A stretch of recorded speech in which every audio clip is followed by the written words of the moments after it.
Hello again, everyone. Edwin Learnard back once again. In this YouTube astrological segment, I'm going to be dissertating and talking about Taurus on the 10th house cusp in a natal chart.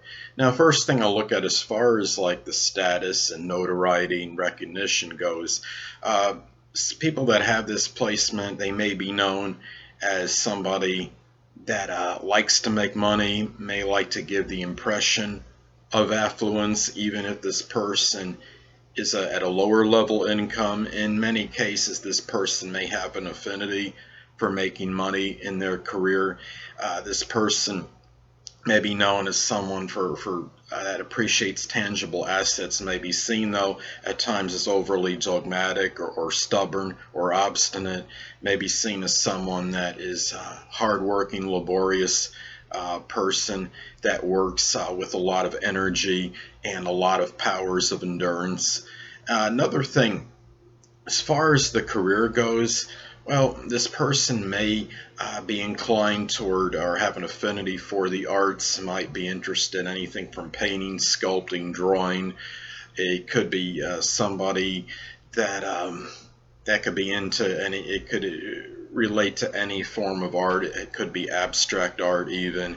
Maybe this person may be interested in an occupation that strongly involves dealing with money, such as an economist, a stockbroker, somebody that really has an acute sense of the value for the best bang for the dollar, and could very well another possible profession could be a pawnbroker, could be something because of the connection with the earth and Taurus, could be something connected with cultivating or gardening, perhaps are some other possibilities. Now, the 10th house is also associated with the dominant parent, and it's often the father. Now, this person may have strived for peaceful relationships with the father or the dominant parent, but it could also be the perception of the father. The father may have been seen as somebody that was, I guess one way to look at it is maybe very persistent, maybe somebody that was very loyal and steadfast, not easily angered, maybe somebody that likes peace, tranquility, and perhaps a person, though, that the father may have been seen as somebody overly dogmatic, though, and perhaps unwavering and intractable as far as the viewpoints go. Maybe somebody that was seen as stolid, and it could indicate that if the father was seen, though, is seen as somebody that had a lot of persevering tendencies, and somebody that was very loyal to this person as well. Now, another thing connected with the 10th house is the public image.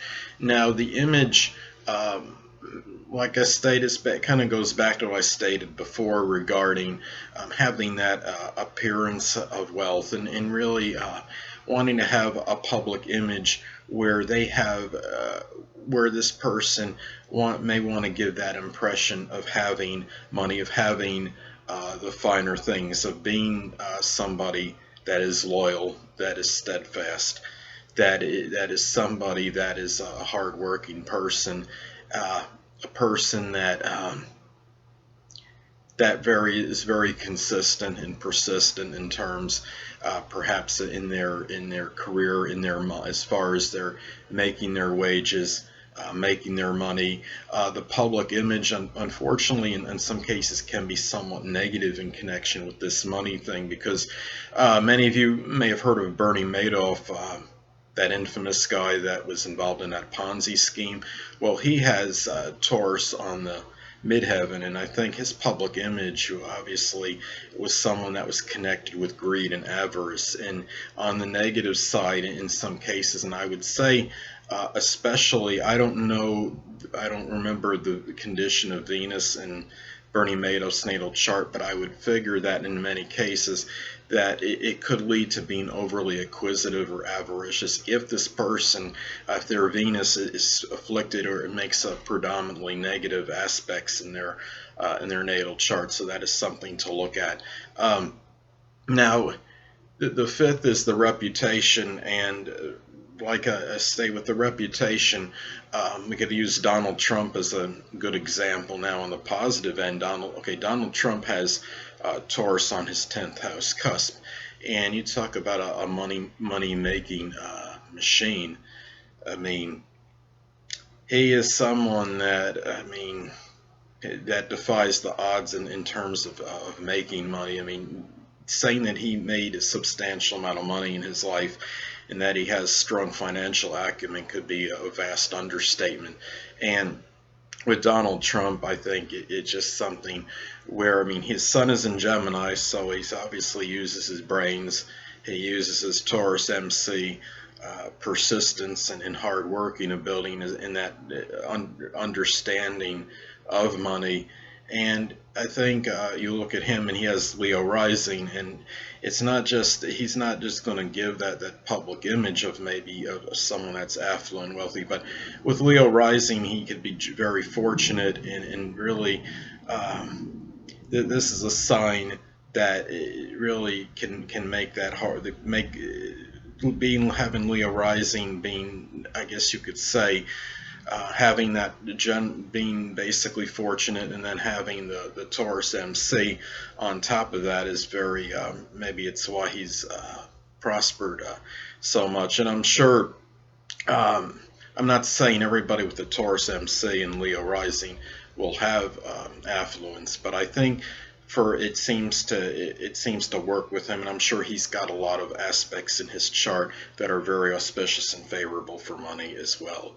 And now, last but not least, the 10th house governs authority figures. So this could be somebody with Taurus on the 10th house cusp, maybe a person that looks for peace with authority figures, doesn't really necessarily want to make waves.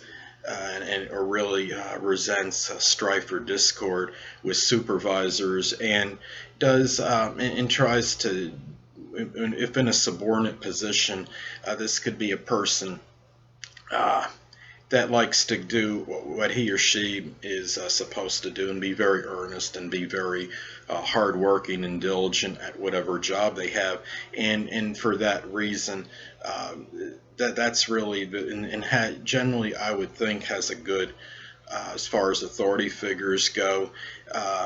It could also indicate that perhaps authority figures may have been seen as with Taurus qualities, and they may have been seen as people that are overly dogmatic or stubborn or obstinate and unwavering, and that could be on the negative side as far as perception of authority figures would go. But anyway, people, that'll conclude this YouTube astrological segment for Taurus on the 10th house cusp in the natal chart. And stay tuned next time, where I'll be dissertating and talking about having the zodiac sign Gemini on the 10th house cusp in the natal chart. Two things I want to get with you on before I head out.